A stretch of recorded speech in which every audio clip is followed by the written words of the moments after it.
अस्सलाम वालेकुम, आप देख रहे हैं ज़ेरे बहस। मैं हूं फैसल अब्बासी, साथी एंकर ज़ौक अहमद ये प्रोग्राम होस्ट किया करते हैं। ज़ाती मसरूफियात के बायस आज वो प्रोग्राम में मेज़बानी के फ़राइज़ अंजाम नहीं दे रहे हैं। मेरा और आपका साथ रहेगा इस प्रोग्राम में। आज के दिन हमें ज्वाइन कर रहे हैं नजमुल साकिब साहब, सीनियर तज्ज़ियाकार हैं, सफारतकार हैं।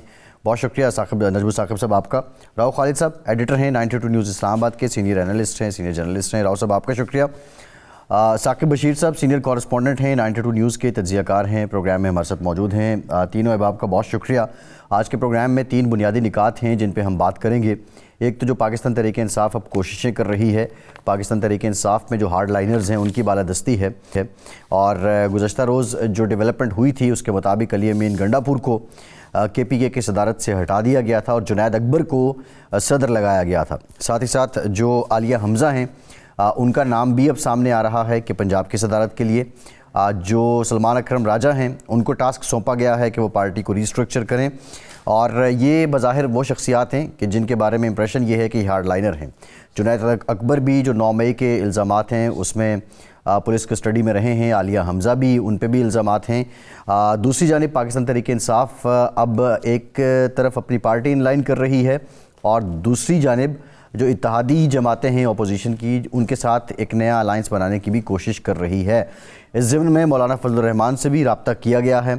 शाहिद खाकान अब्बासी के साथ भी एक मीटिंग हुई है और बाकी जो दीगर जमातें हैं कुछ पहले से इनके साथ मौजूद हैं। सो अब ग्रैंड अपोजिशन अलाइंस बनाने की तैयारियां हो रही हैं। क्या ये ग्रैंड अपोजिशन अलाइंस कारगर होगा?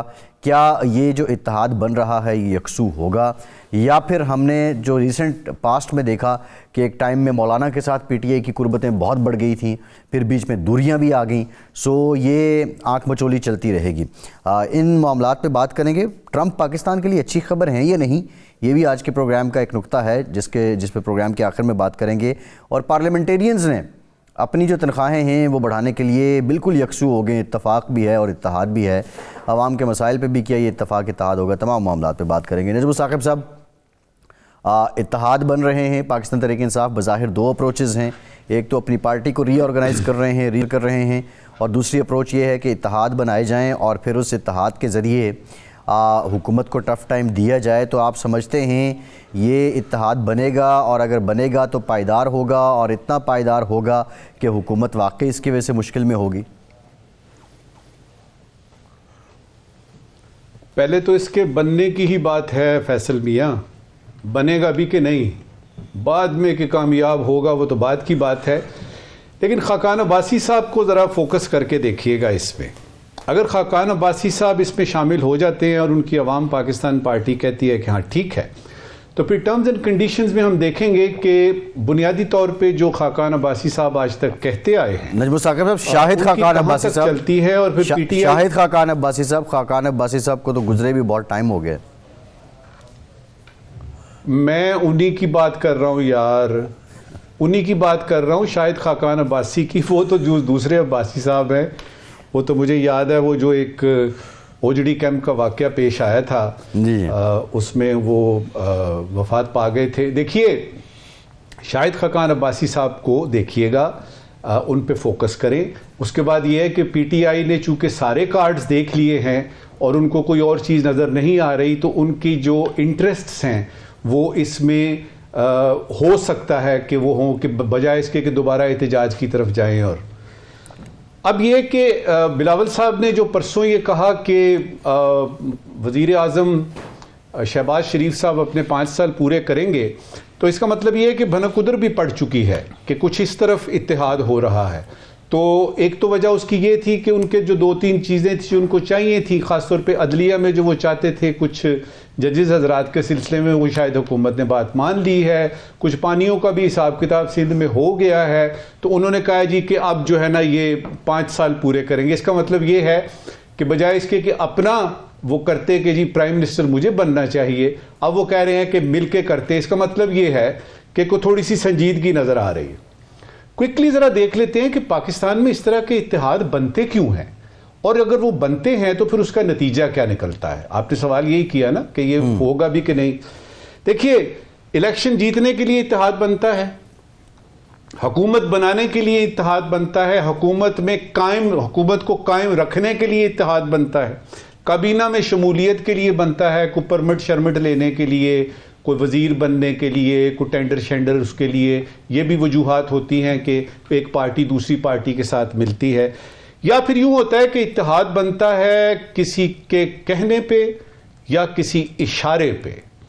अब ये कहने और इशारे पे भी इत्तेहाद बनता है और फिर लोग देखते हैं, वो जिसको कहते हैं ना चढ़ता सूरज, चढ़ते सूरज के कुछ पुजारी होते हैं, अल्लाह की मेहरबानी से 6-6 पार्टियों में जाएंगे और उसके बाद वो जो पार्टी जिसके साथ चल रहे होंगे, पता लगेगा सूरज इधर से चढ़ रहा है, वो सारा कुछ छोड़ के इस कश्ती से दूसरी कश्ती में छलांग लगा देंगे। अब ये तो हैं वजूहात इसकी। अब इन वजूहात से निकला क्या है आज तक? एक और वजह बतानी बड़ी ज़रूरी है यहाँ पे कि जब पाकिस्तान की सियासत में ख़ास तौर पे किसी कदावर शख्सियत की आमद होती है ना, जिस तरह जुल्फ़कार अली भुट्टो की, तो बाकी के जो हैं वो लिली पुतन्स जो हैं, वो जो ड्वाफ्स हैं, वो जो बोने हैं, वो इकट्ठे हो जाते हैं कि ये ताकतवर आदमी आ गया है। लेकिन ये है कि यदि अगर आप ओवरऑल देखें तो आपको पता लगेगा इन इत्तेहादों से सारा कुछ हुआ, लोगों ने पाकिस्तान पे हुकूमत की, अपनी मर्जी से की, लेकिन अवाम की तरफ कोई तवज्जो नहीं दी जा सकी। वो इसकी मैं फौरी तौर पे बताता हूं आपको। रोटी कपड़ा और मकान क्या अवाम को मिल गया है? क्या वोट को इज्जत मिल गई है? क्या पाकिस्तान में तब्दीली आ गई है? क्या पाकिस्तान में शरीयत का निफाज हो गया है?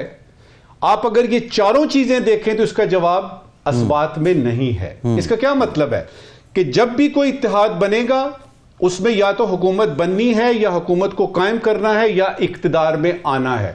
अब यहां पे मेरी बात खत्म हो जाती है।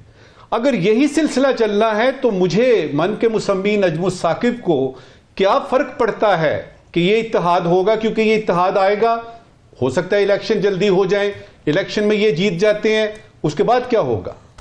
ढाक के वही 3 पात होंगे। और वो चूंकि अभी तक मैं वसूख से इसलिए कह रहा हूं कि पिछले 60 साल में मैं देख रहा हूं कि किसी किस्म की कोई चीज ऐसी नहीं हो रही जिसमें अवाम की जमहूरियत का नाम दे देंगे, कहेंगे जी ये यानी हमारे यानी मजहब के बारे में ये है, नजरिया हमारा ये है। और फैसल एक बात यानी बड़ी जरूरी है यहां पे देखने की कि पाकिस्तान में सियासत होती है, इत्तेहाद बनते हैं, किसी नजरिए की बुनियाद पे नहीं बनते। पाकिस्तान में सियासत आज तक किसी नजरिए की बुनियाद पे नहीं हुई।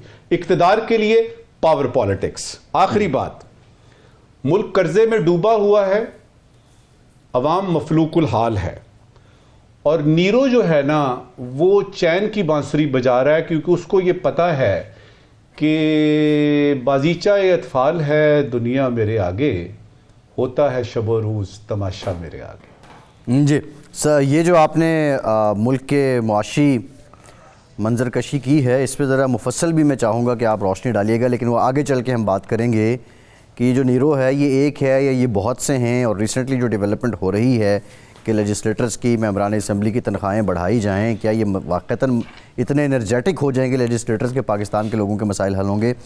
राव साहब, अभी बहुत से रेफरेंसेस दिए हैं नजमुस साकिब साहब ने।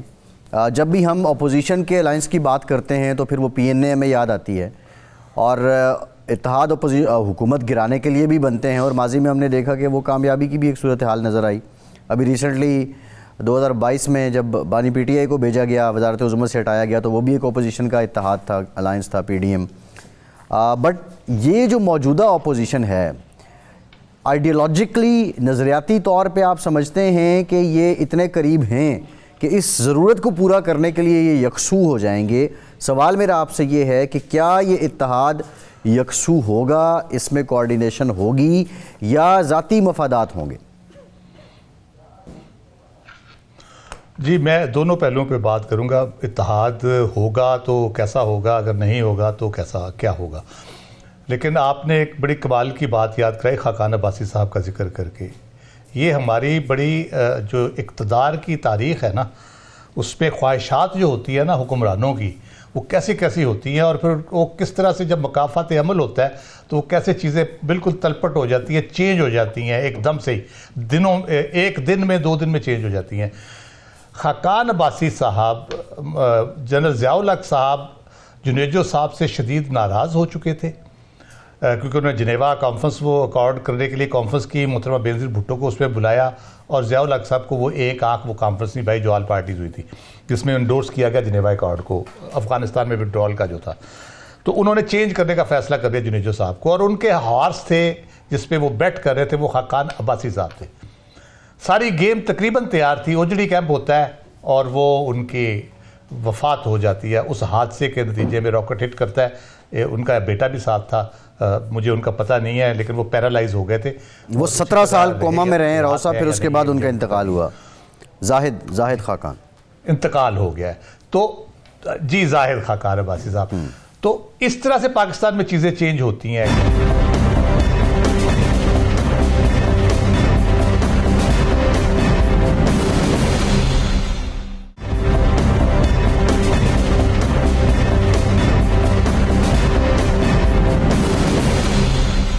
राव साहब एक सप्लीमेंट्री क्वेश्चन है उसकी वजह से। राव साहब एक ज़िमनी क्वेश्चन ये है जी, अगर हम की बात करें तो फिर तो उनके कुछ इस्टेब्लिश कनेक्शन हैं सेपरेटिस्ट मूवमेंट्स के साथ, BLA के साथ। तो जब हम उस तरह की, अगर आप कहते हैं कि अगर वो ह्यूमन राइट्स को उस तरह वो एक कवर देना चाह रहे हैं, तो आप नहीं समझते ये तो बहुत सेंसिटिव इशू हो जाएगा, और इमरान खान अगर इस नहज पे जाके सियासत करेंगे तो वो उनको कोई स्पेस मिलेगी?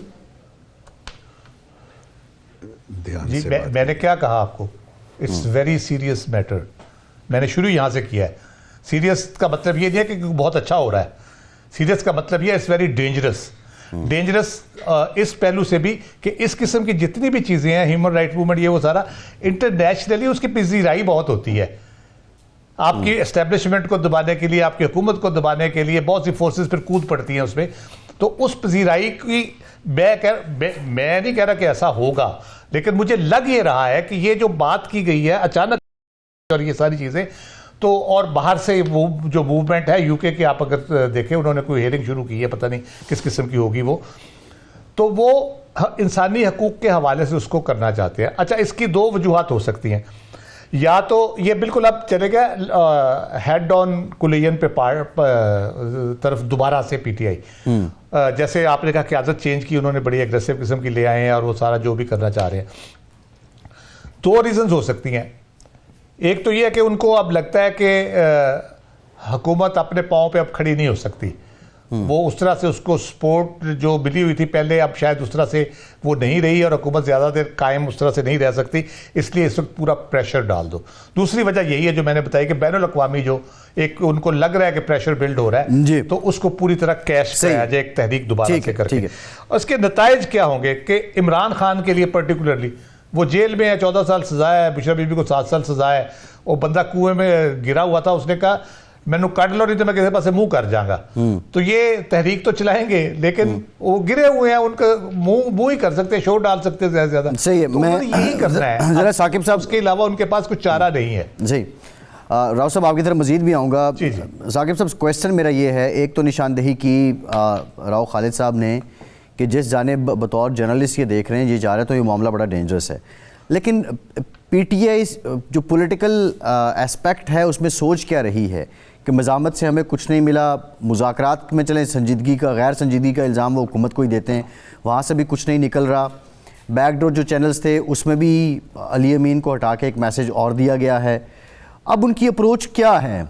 क्या वो सिर्फ इस चीज़ के कायल हैं कि मज़ामत ही उनके पास है, और अब अगर मज़ामत पाकिस्तान की सड़कों पे कामयाब नहीं हुई तो हम बाहर जो है वो अपने कपड़े धोएंगे तो हम कामयाबी हासिल करेंगे, या कोई और मकसद है?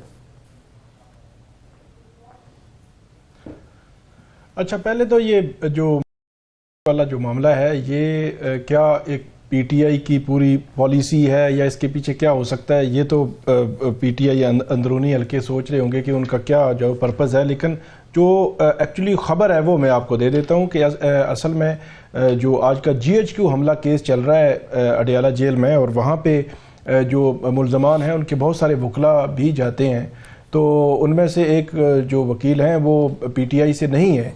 तो खान साहब उनकी बड़ी तारीफ़ कर रहे थे कि ह्यूमन राइट्स के लिए आपकी बड़ी जो वो अच्छे तरीके से आप लड़ रहे हैं केस, ये वो।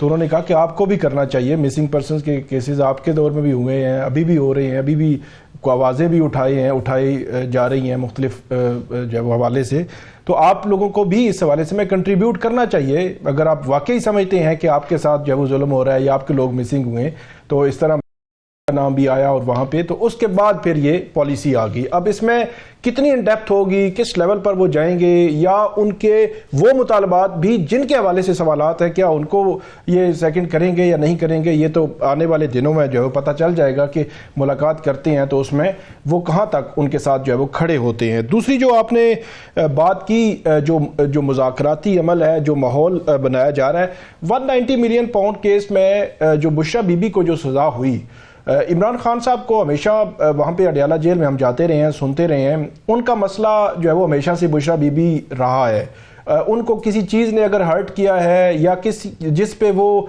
कहते हैं, मतलब बार बार वो कहते रहे कि आप मेरी जो वाइफ है उनको साइड पे कर दें, मुझे जितने मर्जी केसेस में सज़ा दें, जितना मर्जी साल जो है वो अंदर रखें, तो मेरी बेगम का कोई कसूर नहीं है, उसको साइड पे कर दें। तो जब बुशरा बीबी को सज़ा होती है तो फिर रिएक्शन आता है। तो मुझे ऐसे लग रहा है कि ये जो रिएक्शन आया है, ख़ास तौर पर जुनैद अकबर, आलिया हमज़ा फैक्टर, ये जो है, और जो उनकी गुफ्तगू है उसमें भी सख्ती नज़र आई है। और ये इतलात भी हैं और के ज़राए से कि अली अमीन गंडापुर के हवाले से भी शायद कोई मुस्तकबिल में हमें कोई तब्दीली जो है वो नज़र आएगी। जो मुज़ाकरात, ये जो साकिब साहब ज़रा ये क्लियर करें, ये बहुत बड़ी बात की है साकिब आपने। अली अमीन गंडापुर की एक तब्दीली तो हो गई कि उनको सदारत से हटा दिया, क्या केपी के असेंबली में वजारत आला भी अली अमीन गंडापुर के हिसाब से के पास से जा सकती है? अली अमीन गंडापुर साहब ने 26 नवंबर के बाद एक अहम मुलाकात की थी अहम वफाकी वज़ीर से पेशावर में, और उनको बड़ा प्रोटोकॉल दिया था, तस्वीरें आई थी, वीडियोस आई थी, जिसके बाद से इमरान खान जो है वो इतलात हैं कि वो अली अमीन गंडापुर पे खुश नहीं है। तो ये एक पॉसिबिलिटी हो सकती है कि वह बार बार अली अमीन गंडापुर को कभी कहते हैं कि डेरा इस्माइल खान की सियासत ख़त्म करें, वहाँ से बाहर निकलें, आप वज़ीर आला हैं खैबर पख्तूनख्वा पे, फिर सदारत से हटाया जाना। और खैबर पख्तूनख्वा में जुनैद अकबर, आतिफ खान, ये अली अमीन गंडापुर के मुखालिफ एक ग्रुप है, इंटरनली जो उनकी ग्रुपिंग है। तो उस तनाजुर में ये खबर है कि ये चीज़ भी एक सोची जा सकती है, जिस तरह का वो ज़हन जो वो रखते हैं। तो जो अपोजिशन इत्तेहाद की हम बात कर रहे हैं, एक तो खबर ये आ रही है कि शायद ऑल पार्टी कॉन्फ्रेंस जो है वो पीटीआई बुलाने जा रही है, या जो अपोजिशन की जमातें हैं उनको जो है वो इकट्ठा करने जा रही है। उसमें अगर देखें तो मौलाना फजलुर रहमान या जो महमूद खान अचकज़ई तो चले इनके साथ जैसा तैसा है चल ही रहे हैं, और शायद खाकान अब्बासी साहब की हमने बात की, जो मैटर करते हैं वो मौलाना करते हैं। मौलाना इनके साथ चलेंगे या नहीं चलेंगे, मेरा नहीं ख्याल कि वो चलेंगे। उसकी वजह है इस वक्त तक के पीटीआई के जितने मुतालबात हैं वो पीटीआई से मुतलका हैं, वो अपोजिशन से मुतलका कम है ही नहीं है, बल्कि सारे जो है वो पीटीआई से मुतलका है, रिहाई है, कमीशन है, सारी चीज़ें हैं। तो इसलिए ये मुझे नहीं लगता कि कोई बड़ा ग्रैंड अपोजिशन इत्तेहाद और इस किस्म की चीज़ें, ये हो सकता है कि वो एक एक्टिविटी जनरेट कर रहे हैं, कम से कम कुछ ना कुछ होता रहे, कभी बयानात आ रहे हैं, कभी बैठक होनी है 28 को, नहीं होनी, हम नहीं जा रहे, और साथ जो है वो अपोजिशन की जमातों को भी इकट्ठा करके वहां पे भी बयानबाजी होगी, तो एक एक्टिविटी तो जनरेट होगी, लेकिन कोई बड़ा अपोजिशन इत्तेहाद मुझे तो बनता हुआ नजर नहीं आता, क्योंकि मौलाना फैक्टर जब वो मैटर करते हैं, मौलाना जो है वो अपनी उनकी अपनी सियासत है, वो उस लिहाज से उसको लेकर चलते हैं। बल्कि इमरान खान साहब ने यह भी कहा था कि मौलाना फजलुर रहमान, महमूद खान अचकज़ई और जो पीर पगाड़ा है उनसे वो मुलाकात जब उनको करने के हवाले से उन्होंने कहा था कि वो की जाए अरेंज। उसके हवाले से तकरीबन 2.5 हफ्ते पहले ये बात हुई थी, आज तक कोई अरेंजमेंट नहीं हो सका। तो या तो ये है कि पीटीआई ने उनसे बात की, वो एग्री हुए या नहीं हुए, या मुलाकात करवाने में हर्डल्स, क्योंकि अगर उनकी मुलाकात करवानी भी है तो हुकूमत की मर्जी के बगैर वो मुलाकात नहीं हो सकती। तो ये जो सिनेरियो है इसमें पीटीआई अपनी पॉलिसीज या जिस तरह वो लेकर चल रही है वही चलेगी, और क्योंकि 26 नवंबर या 24 नवंबर के बाद जो कुछ हुआ उसमें पीटीआई जो एहतजाजी सियासत थी उसको ओवरऑल नुकसान हुआ है। वो जो भी सिनेरियो था कि आने वाले वक्त में उनको बाहर निकलना, आना, इकट्ठे करना, ये जो है वो काफी उनको मुश्किलात होगी। इसमें एक चीज जो है ना फैसल, जरा काइंडली हम इसमें ऐड कर लेते हैं कि एक तहरीक चलती है, तहरीक तहफ़्फ़ुज़ आईन पाकिस्तान, और वो हम देखते हैं कि जब ये 26वीं तरमीम आती है तो वो आइन में एक बड़ी तब्दीली होती है और वो तहरीक कहीं भी नज़र नहीं आती और पता नहीं वो किस आइन को जो है उसका तहफ़्फ़ुज़ कर रहे थे। लिहाजा इस तरह की ये सूरत हाल अगर डेवलप होती है मौलाना के साथ या मौलाना के बगैर, बात बनती इसलिए नज़र नहीं आ रही कि जो बुनियादी फैक्टर्स हैं वो वहीं पे हैं और बुनियादी फैक्टर्स को चेंज करने के लिए ये इत्तेहाद नहीं बन रहा, ये पीटीआई स्पेसिफिक इत्तेहाद बन रहा है जिसके के बहुत सारे सवालिया निशान इसके आगे खड़े हैं। जी एग्जैक्टली। मौलाना के साथ भी एक धूप छाँव का मौसम है पीटीआई का। अब ये भी एक क्वेश्चन बड़ा वैलिड नुकता आपका रजबू साकिब साहब। एक वक्फे के बाद वापस आएंगे और ज़रा इसको खंगालने की कोशिश करेंगे कि पाकिस्तान के कानून साज अपनी तनख्वाह 140% बढ़ाने पर मुत्तफ़िक हो गए हैं। पाकिस्तान के अवाम के मसाइल के हल के लिए ये इत्तफ़ाक़ इत्तेहाद नज़र क्यों नहीं आता? हमारे साथ रहिए।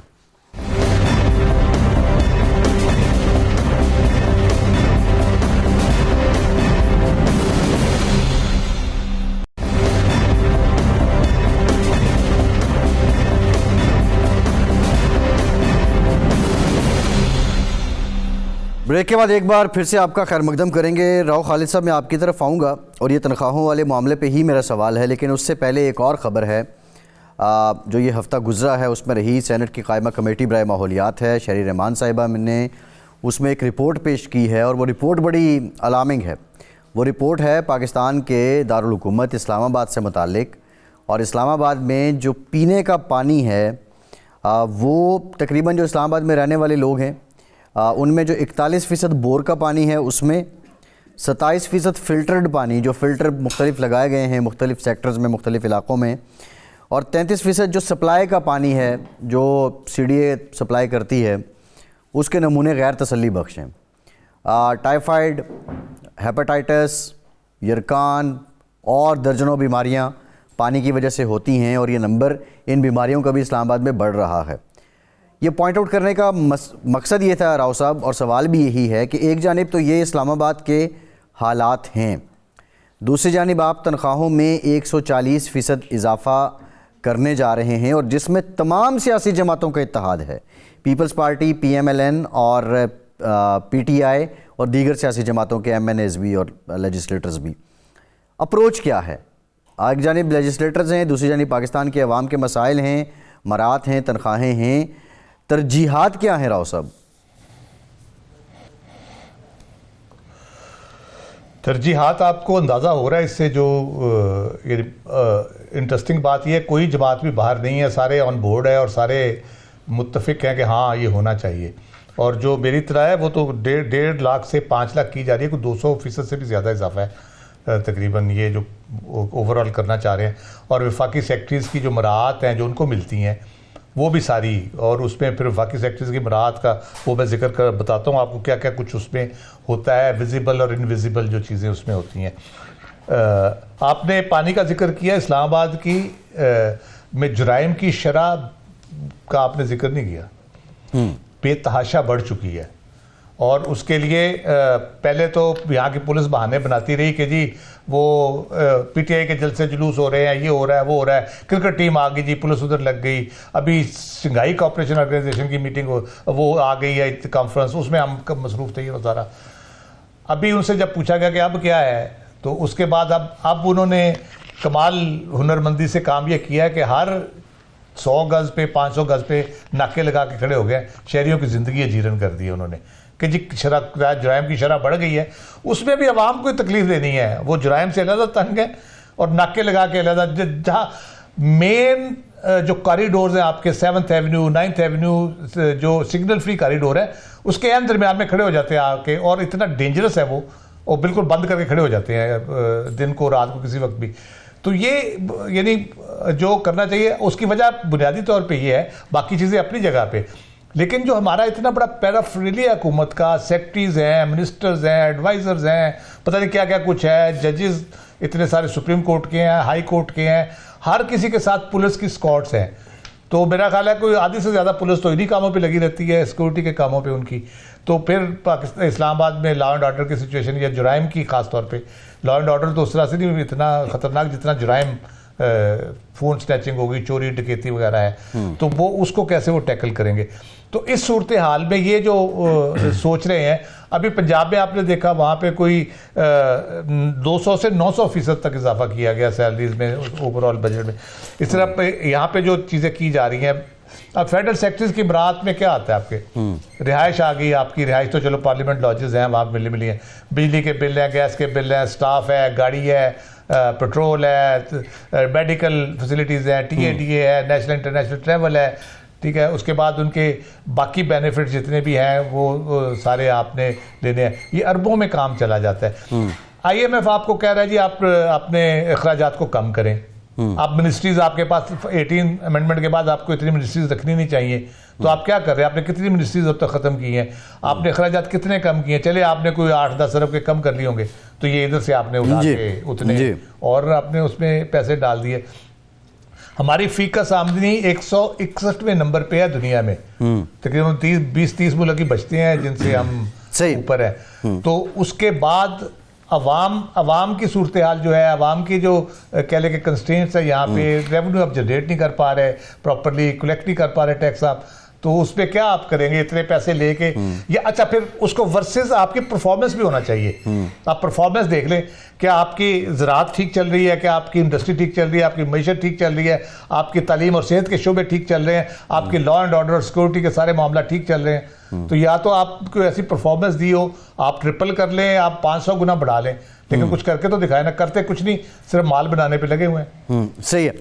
अच्छा राव साहब, आपने तो बड़ा डिटेल जो है वो इसमें बता दिया, लेकिन नजमुल साकिब साहब, मैं आपसे एक मोटी सी बात पूछूंगा कि इस सारे मामले में कोई चू चढ़ा भी किसी की तरफ से, किसी जमात की तरफ से नहीं आई है, इससे ज़्यादा तो मतलब अभी हम जहाँ बैठे हैं वहाँ पे आ रही होगी, लेकिन बुनियादी नुक्ता ये है कि मोटी बात मुझे ये बताइए कि IMF हो, वर्ल्ड बैंक हो, हमारे अपने इकनॉमिक एक्सपर्ट हों, वो ये बताते हैं कि आपको अखराजात कम करने हैं।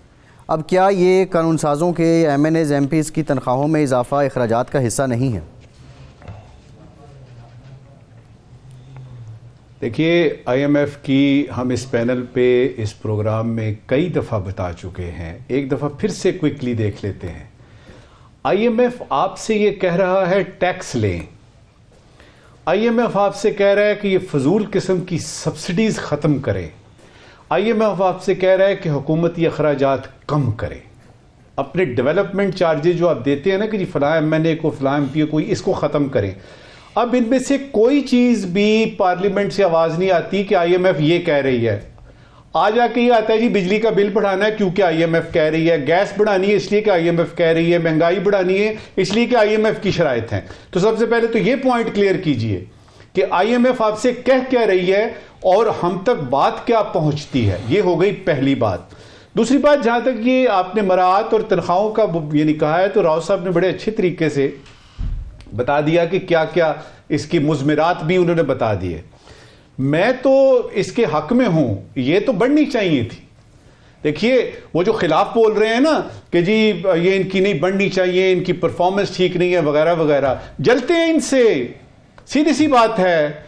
आप यानी कैसे रोक सकते हैं जबकि PTI बशमूल इसमें बदरजा अतम मौजूद है और तमाम अपोजिशन पार्टियां मौजूद हैं। अगर ये मुतफिका फैसला है तो नजमुल साकिब कौन होता है ये कहने वाला ये फैसला गलत है? ये फैसला बिल्कुल ठीक है। और इसके बाद ये बताने के बाद अर्ज करूंगा कि इस फैसले से 4-5 चीजें साबित हुई हैं। इजाजत दीजिएगा, मैं आपको वो बताना चाहता हूं।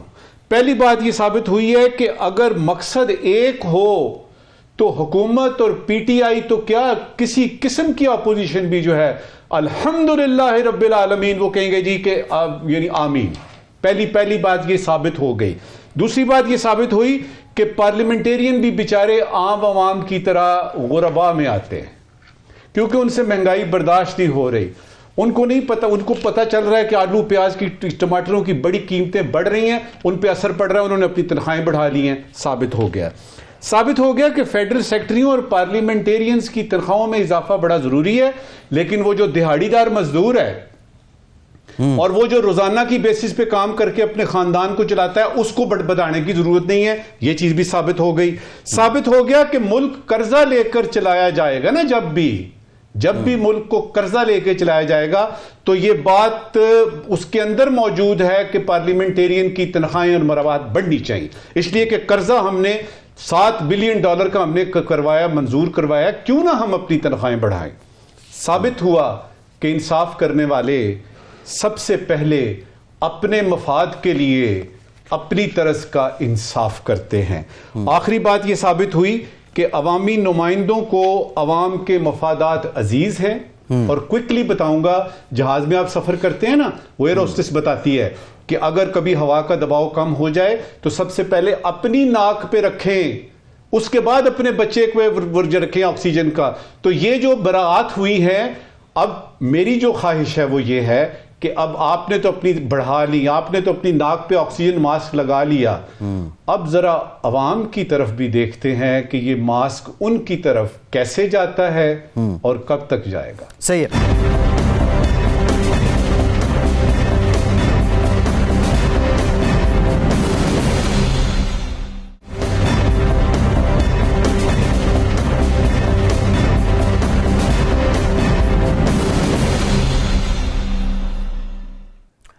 ब्रेक के बाद एक बार फिर से आपका खैर मकदम करते हैं। नजमुल साकिब साहब, बिला तमहीद ये बताइए, ट्रंप पाकिस्तान के लिए अच्छी खबर है तो कैसे है, या नहीं है, और अगर नहीं है तो वो कैसे है, या फिर we are in the state of homeopathic?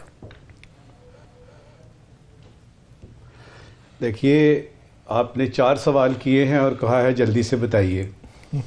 कोशिश करते हैं। देखिए, एक अच्छी खबर होती है, एक बुरी खबर होती है, एक कम अच्छी खबर होती है, एक कम बुरी खबर होती है। और हाल ही में एक दफ़ा हमें फिर से हुकूमत ने बताया है ये पीका एक्ट के ज़रिए कि एक फेक न्यूज़ भी होती है।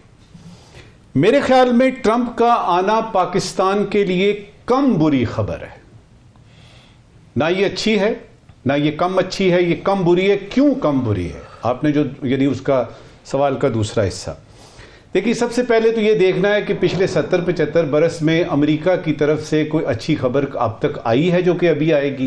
लिहाजा इसको तो आप रखिए ना सिट्रस पैरेबस में कि ये तो कांस्टेंट रहेगा ही कि पाकिस्तान के साथ उन्होंने जब काम करवा लिया तो उन्होंने हाथ धो के तो चले जाना है, ये तो अब पक्की बात है। अब आते हैं कि बाइडेन का दौर इतना बुरा था पाकिस्तान के लिए कि ट्रंप जो मर्जी कर ले उससे बुरा आप कर नहीं सकते।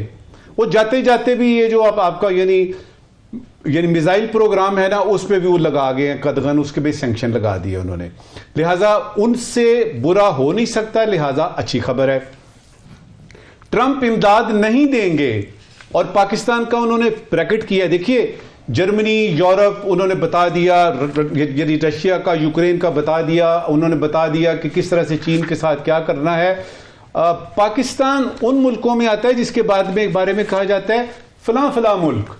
तो फलां फलां मुल्क में इस वक्त पाकिस्तान शामिल है। तो फलां फलां मुल्कों के लिए यह है कि उनको इमदाद बंद कर दी जाए किसी भी किस्म की, क्योंकि हमने पैसे इकट्ठे करने हैं। अच्छा, फलां फलां मुल्क में चूंकि पाकिस्तान आता है, लिहाजा ये अच्छी खबर है। वो इसलिए कि no news is good news. अच्छा, अब यह कि ट्रंप के अगर चीन के साथ ताल्लुकात बकौल उनके अच्छे हो जाते हैं, ये पाकिस्तान के लिए अच्छी खबर है। वो पाकिस्तानी जो कि अमेरिका जाते हैं ख्वाब लेके कि जी वहां पे जाएंगे करेंगे, वो अब सोच रहे हैं कि पाकिस्तान में रहते हैं, इधर ही को काम करेंगे तो ब्रेन ड्रेन कम होगा, पाकिस्तान के लिए अच्छा है। वो जो चले जाते हैं यानी कि वहां पे बच्चे पैदा करेंगे और उनको जो है ना वो अमेरिकी पासपोर्ट मिलेगा, वो अब यहीं पैदा करेंगे, ग्रीन पासपोर्ट की यानी जय जयकार होगी, जो कि अच्छी खबर है। दहशतगर्दों के पीछे है ट्रंप। उसने अपनी इनॉग्रेल स्पीच में कहा इन तमाम दहशतगर्दों को, इन तमाम गुर्दों को जो है मैं सीधा कर दूंगा। पाकिस्तान के हक में जाती है क्योंकि पाकिस्तान उसका शिकार है। हो सकता है अफगानिस्तान को, टीटीपी को, अल ख्वारिज वगैरह, इसका भी बंदोबस्त हो जाए। देखना यह है कि ये जो कम बुरी खबर आई है वाशिंगटन से, ये जो इन्होंने लिया है, ये इनॉग्रेशन सेरेमनी हुई है ट्रंप साहब की, Pakistan, state of Pakistan, government of Pakistan इसको कैसे लेता है, उस पर सिर्फ एक गुजारिश करूंगा।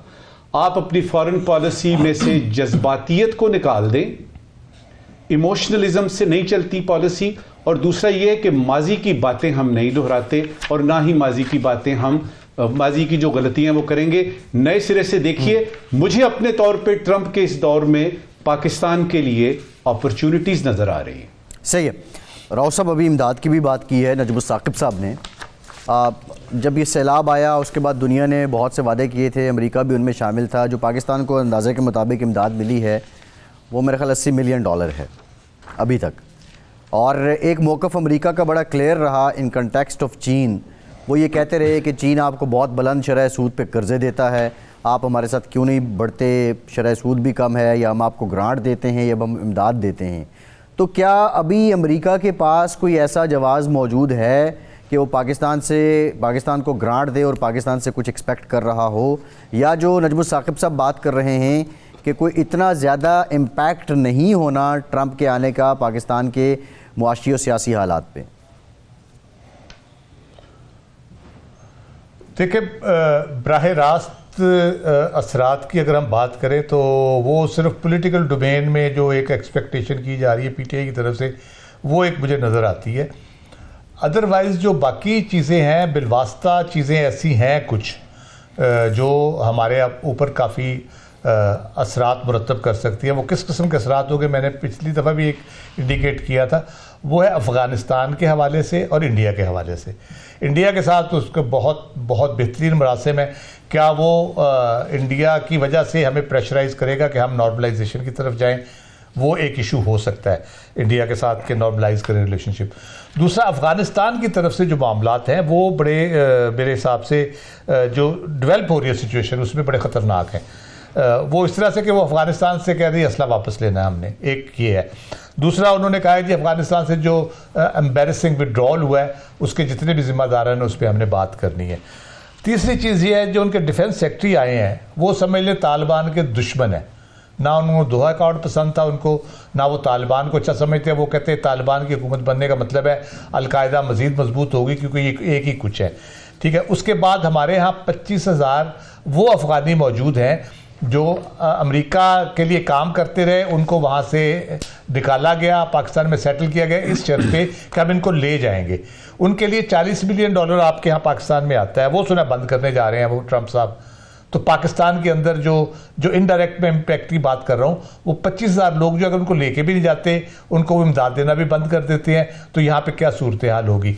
इसी तरह से वो अगर उनके साथ जाते हैं हेड ऑन तालिबान के साथ असला वापस लेने के लिए, बाकी चीज़ों के लिए, और उनके साथ मरासिम ठीक नहीं रखते, तो एक और नई मुसीबत खड़ी हो जाएगी।